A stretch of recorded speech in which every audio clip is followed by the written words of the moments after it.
Muy buenas tardes, mis queridos alumnos de Teoría y Política Económica. Bienvenidos a este nuevo encuentro en el cual vamos a entrar a hablar de un tema que para mí es fascinante, como es el tema del dinero.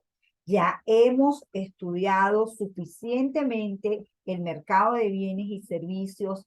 Hemos, aunque sea tangencialmente, visto un poco el mercado de trabajo y ahora tenemos que ver la contraparte de la producción. Adelantábamos cuando vimos el mercado de bienes y servicios que todo ese movimiento que permite producir bienes y servicios tiene que ver con que hay unas personas que disponen de fondos, disponen de un ahorro y que ese ahorro están dispuestos a prestárselo a otras personas, obviamente recibiendo una rentabilidad.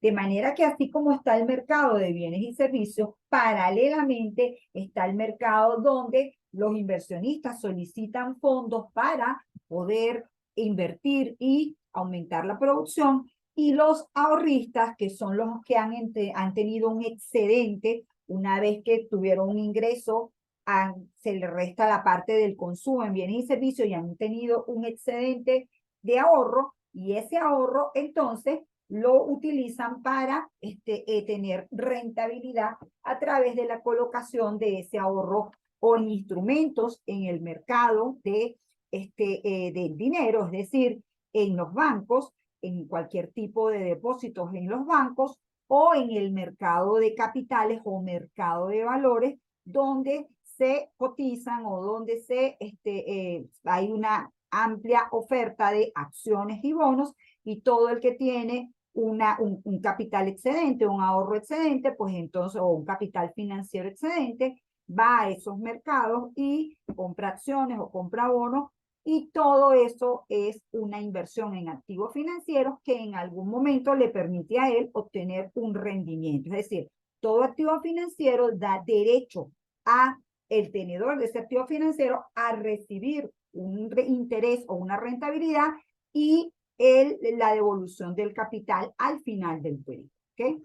Entonces, eso es una parte esencial de lo que necesitamos ver. Y luego es muy importante enfocarnos en la estrecha relación que hay entre el dinero y la inflación. ¿Okay? Eso lo vamos a ir masticando, como siempre digo yo, poco a poco, porque de entrada hay que ir viendo la cosa poco a poco. Entonces, ¿cómo vamos a llevar a cabo esta intervención? O sea, ¿cómo vamos a ir desarrollando esta temática? Bueno, vamos a hablar primero del mercado financiero. Siempre es importante hacer un énfasis de todo el mercado financiero completo. Y una vez que hacemos ese primer resumen, entramos de lleno al mercado de dinero. Es muy importante que entendamos dos conceptos básicos del dinero: cuáles son sus funciones y los tipos de dinero que han existido a lo largo del tiempo.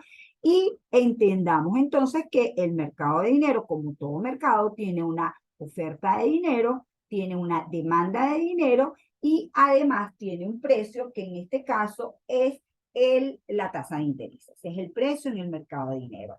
Finalmente, ya teniendo el mercado de bienes y servicios visto en las partes de la unidad 3, y ahora con el mercado del dinero visto en esta parte de la unidad 4, estamos en la posibilidad de plantear la ecuación cuantitativa del dinero, que a través de unos supuestos nos permite ver la creación de la teoría cuantitativa del dinero, que no es más que un principio teórico que relaciona el mercado de dinero con el mercado de bienes y servicios y permite entender cómo el Banco Central es el responsable del nivel general de precios y de la inflación. ¿Okay? Como el tema del nivel general de precios y la inflación es un asunto monetario. ¿Okay? Entonces, bueno, vamos a partir primero de este esquemita que está aquí, y en este esquema lo primero que tenemos que entender es que el mercado financiero está compuesto a su vez de dos tipos de mercado: el mercado de dinero y lo que llamamos el mercado de capitales, que en este caso es capital financiero, o el mercado de valores.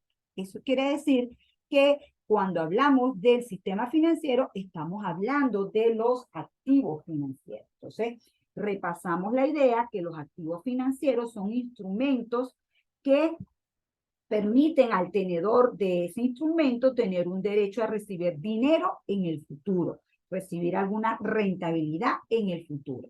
Dentro de esos activos financieros está el efectivo y los depósitos en el sistema bancario, y estos son activos financieros que pertenecen al mercado de dinero. Luego están los activos de reservas internacionales. Estos son activos que están en manos del Banco Central. Está compuesto por el oro monetario, las divisas, los depósitos y los derechos especiales de giro, repito, manejados por el Banco Central, y obviamente esto también forman parte del mercado del dinero porque el Banco Central es un oferente estelar dentro del mercado de dinero, ¿ok? Luego, el resto de los activos, es decir, las acciones, los bonos, los derivados financieros, las cuentas por cobrar y los créditos, son activos financieros que se manejan o de forma individual entre los agentes económicos o en los mercados de valores. Como saben, existen las bolsas o los mercados de valores en los cuales se hace todo ese intercambio a través de intermediarios de activos como las acciones y como los bonos o como cualquier derivado financiero. Importante entonces establecer que en los mercados de valores se intercambian, se negocian títulos de participación como las acciones y títulos de deuda como los bonos. ¿Qué es una acción? Una acción es un activo financiero emitido por una empresa que le permite al tenedor el derecho a obtener parte de las utilidades. Es decir, cuando usted compra unas acciones, la rentabilidad que usted recibe es cuando esa empresa decreta dividendos, a usted le corresponde su alícuota de esos dividendos, dependiendo de cuántas acciones tiene de esa empresa. ¿Okay? Muy distinto es la figura de los títulos de deuda. En este caso podemos hablar de los bonos y también de las letras del tesoro, que aquí este es un instrumento emitido por una empresa o por un gobierno y que le otorga al poseedor de ese instrumento, es decir, al que compre ese bono, el derecho a recibir un interés y que luego al final del periodo le sea devuelto el capital. Entonces, repito, estamos siempre en un esquema macroeconómico como el que sigue. En la economía se ha generado un ingreso, ¿ok? De ese ingreso nacional, lo lógico es que cerca del 60, del 70, del 80% sea consumido en bienes y servicios. Recuerden que es nuestro objetivo fundamental como seres económicos, y una parte mucho menor sea destinada al ahorro, es decir, sea destinada a obtener instrumentos en el mercado de dinero, en el mercado de bonos. Y la gran importancia de este ahorro es que es la fuente principal de financiamiento de la inversión. Y esa inversión es la que permite reforzar el crecimiento de la economía año tras año. Tenemos el ahorro nacional y también tenemos que, si el ahorro nacional es diferente de la inversión, pues es porque ha ocurrido un intercambio con el resto del mundo, es decir, con el resto de los países, de manera tal que siempre que haya una diferencia entre el ahorro y la inversión, es porque hay o un movimiento a favor o es un movimiento en contra con los activos financieros del resto del mundo. Más concretamente, ¿qué estoy diciendo? Puede ocurrir que los niveles de la inversión en año determinado sean mayores, estén por encima del ahorro nacional. ¿Qué ocurrió aquí? Ocurrió que en esta economía entraron a capitales financieros, los no residentes adquirieron activos financieros nacionales, ¿ok?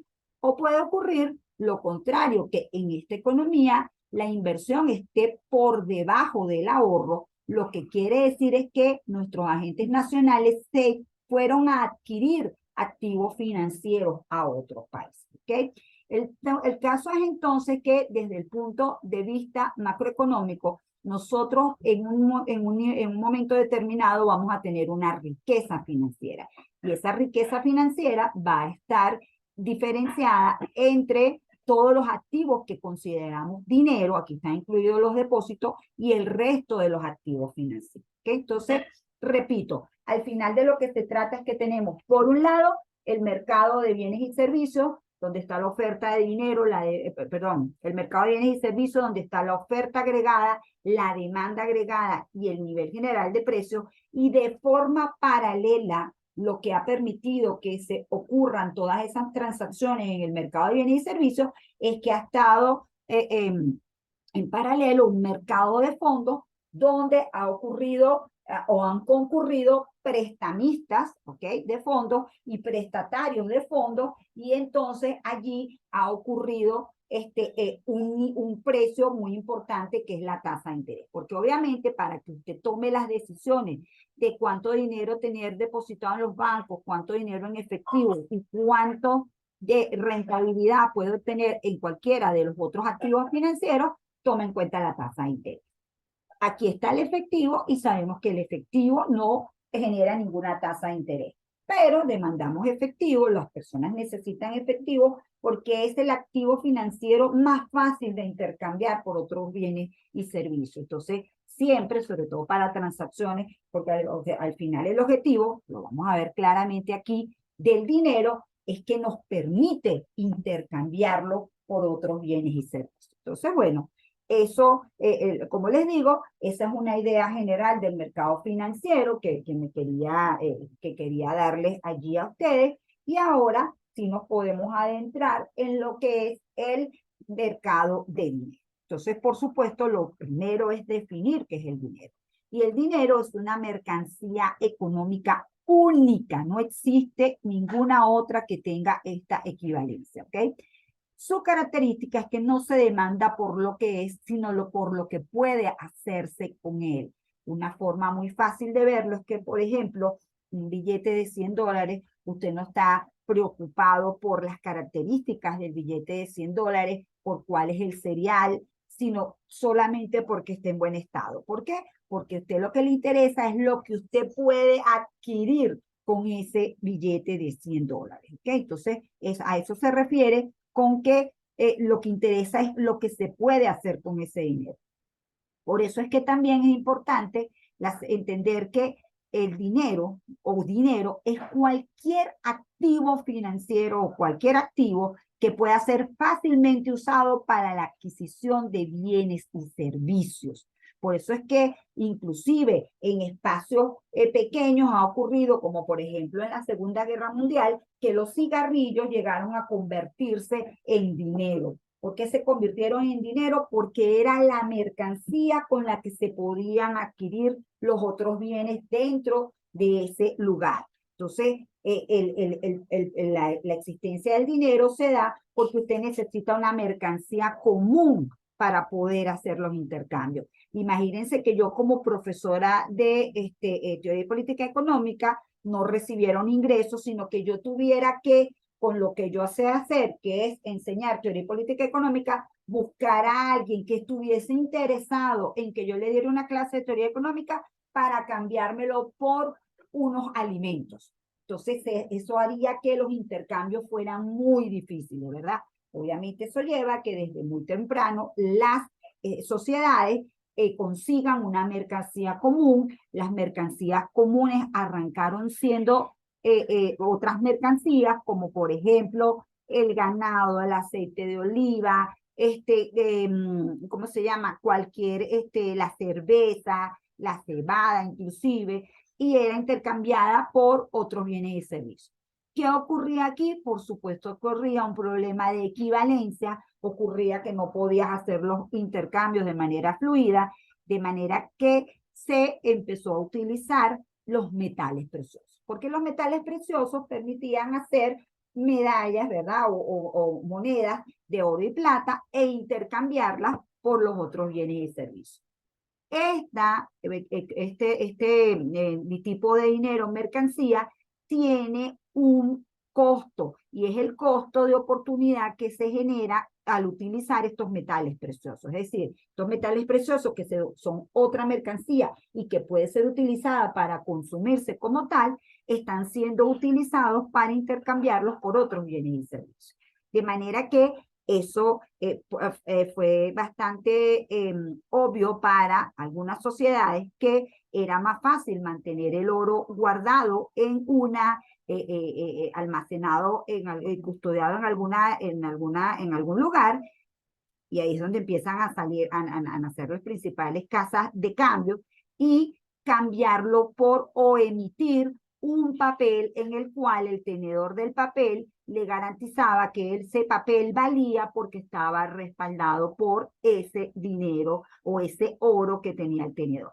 Obviamente empiezan a surgir los bancos y se empieza a utilizar con más fluidez los billetes, es decir, se pasa del dinero mercancía al dinero signo o al dinero papel.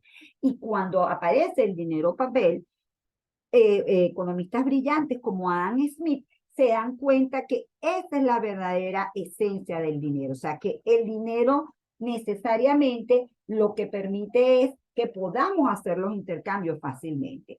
Cuando nosotros hablamos de los intercambios, generalmente nos estamos refiriendo al precio al que intercambiamos un bien por otro, y ese precio no es más que una relación entre el dinero y el bien y servicio que nosotros estamos adquiriendo. De manera tal que siempre que existe el dinero, se genera también la figura del precio. ¿Por qué? Porque se hace esa relación de intercambio entre el dinero y el bien y servicio. Y entonces allí se dice, bueno, el respaldo que yo necesito es confiar en ese papel que está allí. Llega un momento en que, le repito, a usted no le interesa tanto el billete ni se está preocupando tanto por el respaldo del billete. Como todos tenemos confianza en que ese dinero vale, pues entonces todos hacemos las transacciones.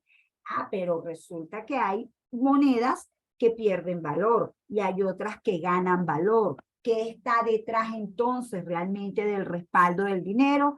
Pues no es ni el oro, ni la plata, ni otras divisas. Lo que está de respaldo detrás del dinero es la producción de bienes y servicios. Es decir, hay una estrecha relación entre el dinero y la producción de bienes y servicios, porque usted necesita dinero para producir bienes y servicios. En la medida que usted, o para comprar bienes y servicios, en la medida que usted puede adquirir o producir cada vez más bienes y servicios, usted emite más moneda nacional que está respaldada por esa necesidad de hacer los intercambios de esos bienes y servicios. Eso es lo que va generando fortaleza en esa moneda. Por eso es que las principales divisas del mundo son el dólar, que es la economía que tiene el PIB más grande del planeta, y el euro, que está conformado por un grupo de países, pero que tienen una unión monetaria.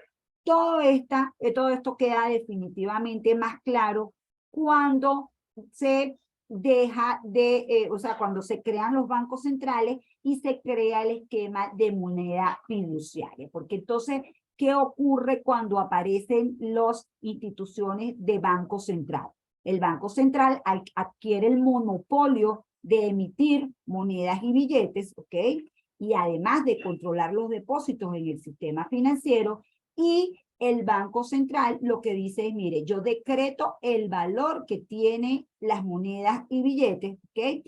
Y ustedes utilizan ese dinero en la medida que confíen que yo soy capaz de mantener el valor de ese dinero. ¿Y cómo vemos reflejada la capacidad de un banco central de mantener el valor del dinero? Lo capaz que sea ese banco central de controlar la inflación. Porque, repito, estamos hablando de un esquema donde tenemos esta mercancía que es dinero, tenemos los precios, porque es la forma como hacemos la conexión, los intercambios entre dinero y bienes y servicios, y siempre que haya un aumento de los precios, hay una pérdida de valor de ese dinero. De allí la trascendencia de la figura de los bancos centrales. ¿Okay? Entonces, también cada vez el mundo ha logrado toda esta expansión de la tecnología, ¿verdad? Toda esta forma de hacer transacciones vía internet, y eso hace que ahora el dinero bancario sea lo que más mueve al mundo, ¿sí? En líneas generales, lo vamos a ver más adelante, ya el efectivo, incluido el dólar y el euro, terminan representando solamente un 10% de lo que es la cantidad de dinero de sus economías. El resto son depósitos, el resto del dinero está en el sistema financiero, ¿ok? Y entonces las personas a través de cheques, que cada vez se usan menos, y a través de las tarjetas de débito, pueden hacer esos intercambios de bienes y servicios, o sea que se sigue cumpliendo la función. Obviamente, el efectivo sigue siendo el activo financiero más líquido en cualquier situación que usted se encuentre. Usted necesita hacer un pago y si usted tiene dinero, eso va a ser lo más inmediato, ¿sí? Usted puede tener mucho dinero en el banco y a lo mejor en ese momento hay algún problema, no hay lujo, hay otro tipo de dificultad y entonces usted no tiene la misma inmediatez para hacer las transacciones, ¿okay? Entonces, por eso es que se utiliza mucho el término de líquido o de menos líquido, ¿ok? Entonces, no sé si tienen alguna pregunta hasta aquí.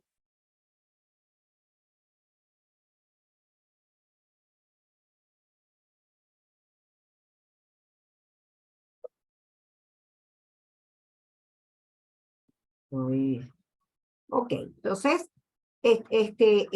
una vez que entendemos la naturaleza del dinero, fíjense, es tan importante este tema de la naturaleza del dinero, que a lo largo de lo que ha sido el desarrollo de las finanzas internacionales, el dinero estuvo respaldado primero en oro y plata. Después estuvo respaldado cuando viene la Segunda Guerra Mundial, se finaliza la Segunda Guerra Mundial y los países deciden que hay que tener una estructura de coordinación a nivel internacional para que haya un movimiento fluido de mercancías, ¿ok? Para que haya un comercio internacional que beneficie a todos, y entonces se crea el Fondo Monetario Internacional y el Banco Mundial. Y allí se establece que la moneda que va a circular como divisa es el dólar y que el dólar a su vez va a estar, ¿cómo se llama? Respaldado por oro. En los 70 empieza a haber fuertes dificultades para la economía estadounidense, empieza a ocurrir un proceso inflacionario importante y entonces el presidente Nixon rompe la relación del dólar con el patrón oro y muchas personas pensaban que eso iba a generar que la economía estadounidense o el dólar como tal perdiera todo esa capacidad de compra que se había generado hasta ese momento, toda esa importancia como activo financiero para hacer las transacciones, inclusive como activo de valor. Y no ocurrió nada de eso. ¿Por qué? Porque la economía estadounidense siguió aumentando su productividad, siguió creciendo la producción de bienes y servicios y eso permitió que el dólar siga siendo la moneda que tiene más peso dentro de todas las monedas a nivel internacional. Entonces queda clarísimo allí para la mayor parte de las personas que no es un tema de que el dinero tiene que estar respaldado en oro o plata o tiene que estar respaldado en divisas. No, que lo importante es que haya un manejo muy, pero muy fino, muy importante sobre la evolución de los precios o del nivel general de precios y que la economía mantenga sus tasas de crecimiento económico. Eso le da la fortaleza a esa moneda para hacer las transacciones. Les hablaba de lo de la brillantez de Adam Smith, porque Adam Smith nace en Escocia y cuando él está pensando en todas estos movimientos o estos comportamientos de los individuos en cada uno de los mercados, ya en su Escocia natal existían los bancos y existía el dinero, de manera tal, denme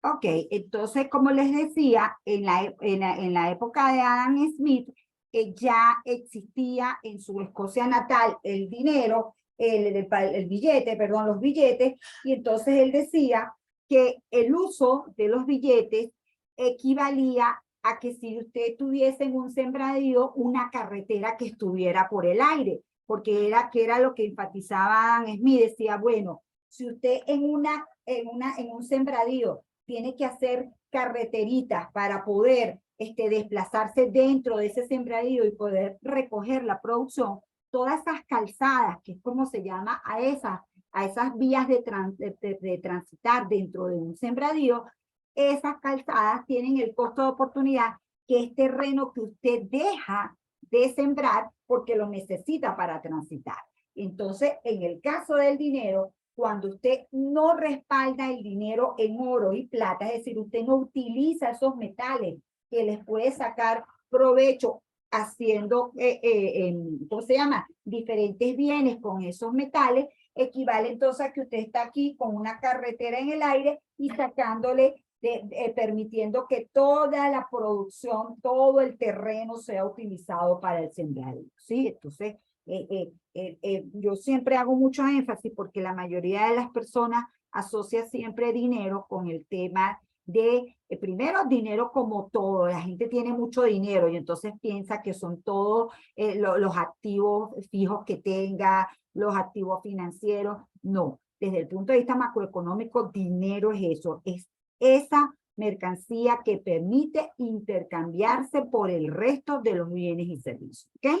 Entonces, bueno, en ese sentido, el dinero tiene tres funciones. Como medio de cambio, que es el que hemos analizado hasta ahorita, es decir, se utiliza para el intercambio, para intercambiarlo por otros bienes y servicios. Y tiene otras dos funciones más, como depósito de valor, porque obviamente ese dinero usted lo atesora, usted lo guarda, ese dinero forma parte de su riqueza financiera. Y por supuesto, en la medida que ese dinero esté guardado, esté atesorado, es un respaldo financiero, es un activo financiero para la persona. Es muy importante para esas personas que el dinero no pierda valor en el tiempo, porque si el dinero pierde valor en el tiempo, ¿qué sucede? Las personas entonces no tienen no tienen sus ahorros en ningún instrumento financiero que esté denominado en esa moneda, ¿ok? Y la otra función del dinero es comunidad de cuenta. ¿Qué significa que se utiliza comunidad de cuenta? Que el dinero permite crear todos los valores nominales de la economía, porque el dinero permite crear la figura de los precios. Al final, los precios son toda la valoración que usted hace de activos, de pasivos, de bienes y servicios, ¿sí? Entonces, al final, la existencia del precio es lo que permite que usted haga esa equivalencia de precio por cantidad y obtenga valores. Es decir, que la unidad de cuenta, el dinero permite que usted pueda hacer balances contables, que usted pueda generar estadísticas, que usted pueda hacer, ¿cómo se llama? Una valoración de activos, de pasivos, porque eso se lo permite el hecho de que existe el dinero. Es decir, al final, el dinero se utiliza como, ¿cómo se llama? Bien de intercambio, se utiliza como patrón de medida de los valores de todos los bienes y servicios y de los activos y pasivos, y se atesora, se guarda, que allí entonces cumple su función como depósito de valor. En el caso de el bolívar, les pregunto, ¿ustedes creen que el bolívar sigue cumpliendo estas tres funciones?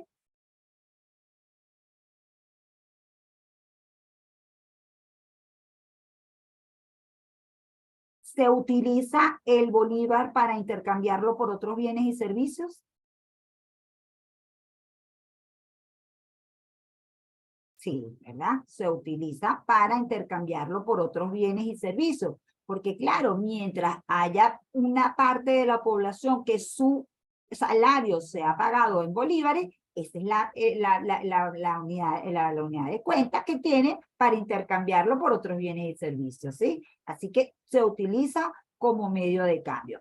Como unidad de cuenta también se utiliza, se ponen los precios en moneda nacional, pero obviamente también, dada la pérdida de valor que tiene el bolívar, también hay que utilizar como valoración otros patrones, ¿verdad? Definitivamente dentro de esos patrones está el llevar todos los activos financieros, la valoración de los activos financieros a dólares, ¿sí? Los precios a dólares, porque usted necesita una referencia que permita que el intercambio entre dinero por bien y servicio no lo perjudique, ¿sí? Y como depósito de valor, atesorarlo para guardarlo, ese sí cero, ¿verdad? Cero porque al ser algo que pierde valor de un día para otro, ¿verdad? Pues entonces usted, al contrario, siempre que tiene algún excedente de dinero, usted mantiene una mínima cantidad como en figura de dinero en efectivo o depósito, porque necesita hacer ciertas transacciones. Pero todo excedente que usted considere que está por encima de cubrir esas necesidades básicas, pues usted lo convierte en moneda extranjera, básicamente en dólares, y por supuesto el dólar también se utiliza como medio de cambio, ¿ok? En Venezuela el dólar cumple las tres funciones de alguna manera, no como una decisión del Banco Central, sino como una decisión de los agentes económicos para protegerse y obviamente en un contexto donde el gobierno permite que esto pase, ¿ok? Entonces, bueno, ese es el tema con esta importante mercancía que se llama euro. Entonces, repito, el hecho de que exista el dinero significa que hay un mercado donde hay un oferente de dinero, unos demandantes de dinero, y como todo mercado que nosotros hemos manejado hasta ahora, se va a generar cierto equilibrio donde se intersecten las curvas de demanda de dinero y oferta de dinero, y allí, en esa intersección, vamos a obtener el nivel de la tasa de interés. Y este es el precio que guía todas las decisiones en el mercado financiero, tanto en el mercado de dinero como en el mercado de valor, ¿sí? En el caso de la oferta de dinero, lo vamos a ver con calma y de aquí en adelante, tenemos que hay dos oferentes, el Banco Central y los bancos que reciben depósitos, ¿ok? Y que esa oferta de dinero está materializada en las monedas y billetes y los depósitos en el sistema bancario, ¿ok? Esta oferta de dinero tiene esta forma de línea vertical porque la oferta de dinero es una decisión del Banco Central, es decir, la cantidad de dinero es una decisión del Banco Central que la controla de manera indirecta, pero la controla, ¿ok? En el caso de la demanda de dinero se refiere a toda esa necesidad de dinero del público que lo necesita para poderlo intercambiar por bienes y servicios, para tenerlo como depósito de valor, ¿verdad? O sea, como instrumento de valor. Entonces, o para atesorarlo. Entonces, todo el público, todos nosotros tenemos necesidades de demandar dinero, y lo que se sabe es que si la tasa de interés es muy alta, usted va a tratar de demandar la menor cantidad de dinero posible, porque va a tratar de tener el dinero en otros activos distintos a los activos del mercado de dinero. Ojo con esto, repito, el mercado de dinero incluye el dinero y los depósitos en el sistema financiero. Lo que ocurre aquí es que en la medida que aumenta la tasa de interés, las personas se van de este mercado del dinero al de los otros activos financieros a conseguir allí esa rentabilidad que tiene este dinero.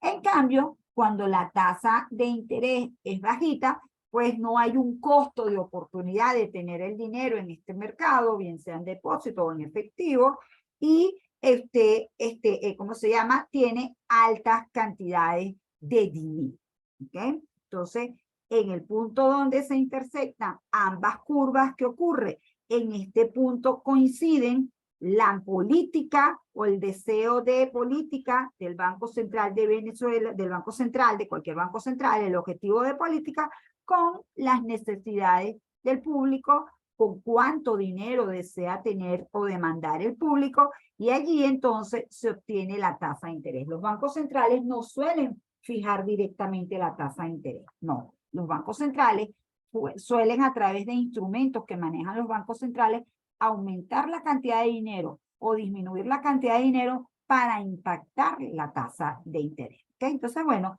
estos son los tres actores fundamentales del mercado de dinero. ¿Tienen alguna pregunta?